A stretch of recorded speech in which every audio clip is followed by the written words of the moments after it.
Se nxandru messaġġ mill-Eċċellenza tagħha Marie-Louise Coleiro Preca, President ta' Malta, fl-okkażjoni tal-Jum Internazzjonali ddedikat lill-Mara.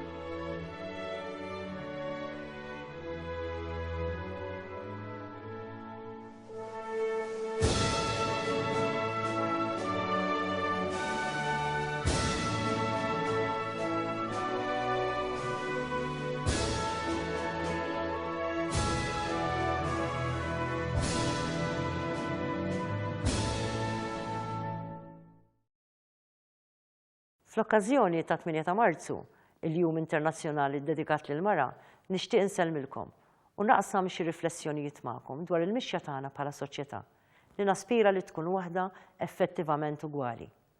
Huwa minnu li hemm minnu xettiku dwar dan il-jum, iżda minkejja dan inħoss li hija opportunità li m'għandniex nitilfuha biex nitkellmu dwar l-ugwaljanza ta' bejnietna bħala soċjetà sieħa Maltija.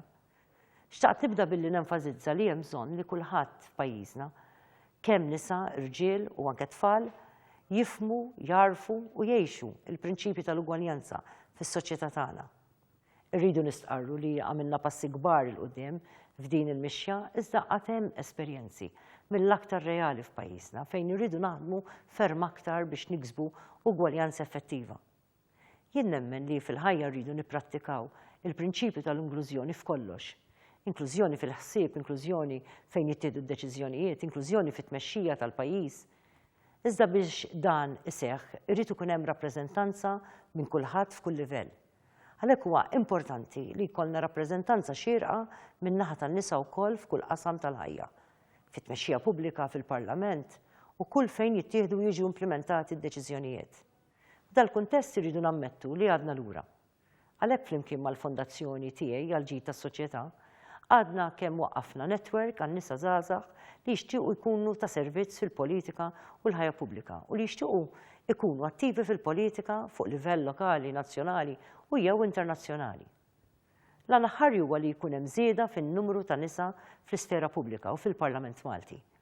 Hawn irrid nenfasizza wkoll li minn barra r-rieda tajba u l-commitment li jkollha kull mara li taspira għal dan il-għan, irrid ikun hemm ukoll ambjent li jsostni d-deċiżjoni tagħha flimkien ma' bilanċ bejn il-ħajja tax-xogħol u l-familja. Għalhekk jeħtieġ isir sforz akbar mill-awtoritajiet u minn kulħadd biex nassiguraw l-aċċessibilità effettiva għall-opportunitajiet tan-nisa fit-tmexxija. Irrid inħajjar b'mod partikolari n-nisa żgħażagħ biex ikunu ċittadini attivi f'dak kollu li jagħmlu fih u li ma jiddejqux jitkellmu jresqu l-femiet u l-aspirazzjonijiet tagħhom il quddiem biex iwasslu għal bidla pożittiva l-ġid ta' kulħadd. Li nkunu ċittadini attivi tfisser li naħdmu biex inġibu bidla fl-isfera soċjali, politika, ekonomiċi u ambjentali biex inġibu titjib fis-soċjetà u nippromovu l-ġustizzja soċjali u l-iżvilupp sostenibbli. Is-sena li għaddiet ġejt mistiedna minn Nazzjonijiet Uniti bħala waħda mill-mexxejja tal-kampanja He for She, kampanja fejn l-irġiel qed jiġu mistiedna biex jingħaqdu f'dan il-moviment ta' solidarjetà favur l-ugwaljanza tal-ġeneru u biex flimkien noħolqu dinja aktar inklusiva u ġusta għal kulħadd. B'sodisfazzjoni rrid insellem lill-10 irġiel Maltin li ġejjin minn oqsma differenti tal-ħajja u li jaċċettaw li jkunu champions ta' din il-kampanja.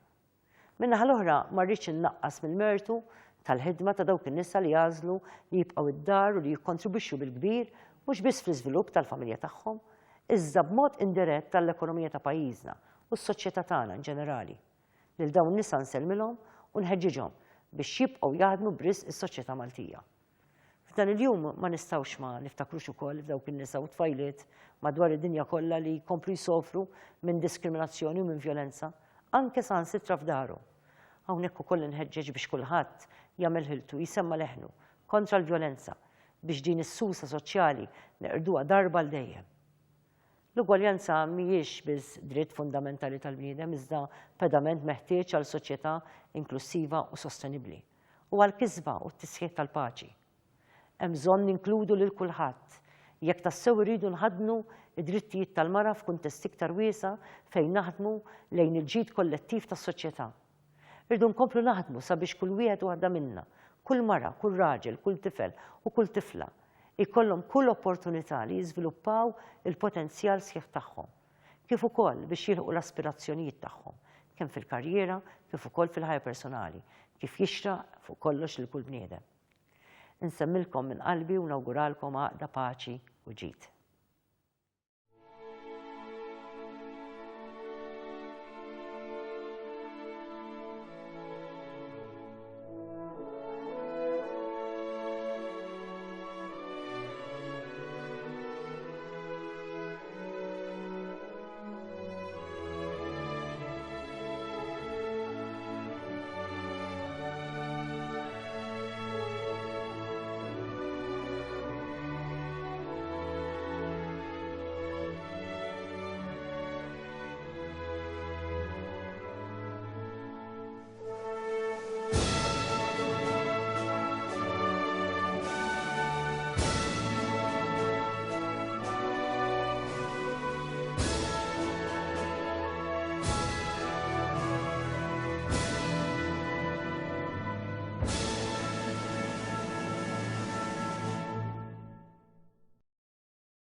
Għadna kemm xandarna messaġġ mill-eċċellenza tagħha Marie-Louise Coleiro Preca, President ta' Malta, fl-okkażjoni tal-Jum Internazzjonali ddedikat lill-Mara.